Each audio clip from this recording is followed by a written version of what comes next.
বন্ধুরা, আজকের রেসিপি কাতলা মাছের কালিয়া। তার জন্য কি কি মশলা নেব তোমরা দেখে নাও। কাঁচা লঙ্কা, পেঁয়াজ, টমেটো, আর এখানে রসুন, আদা, জিরে, ধনিয়া, এগুলো আমি এখন একসঙ্গে গ্রাইন্ডারে পেস্ট করে নেব। নুন হলুদ মাখিয়ে ভেজে নেব।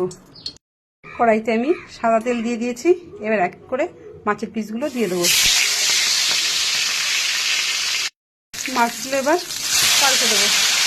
ভাজা হয়ে গেছে, এবার তুলে নেব। একই তেলে আমি দিয়ে দেবো গোটা গরম মশলা। যে মশলাটা পেস্ট করে রেখেছিলাম সেটা আমি এখন দিয়ে দেবো। ভালো করে কষতে দেবো। নুন আর হলুদ দিয়ে দেবো। নুনটা স্বাদ মতন দেবেন।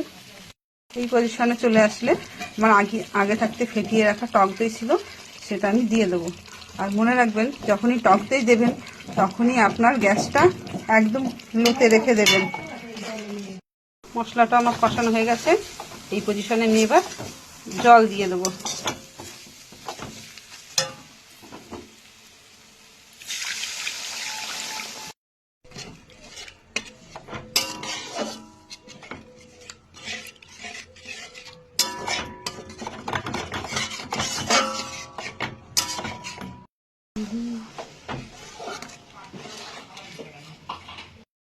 ফুটে এসছে, এবার আমি এই পজিশনে মাছগুলো দিয়ে দেবো।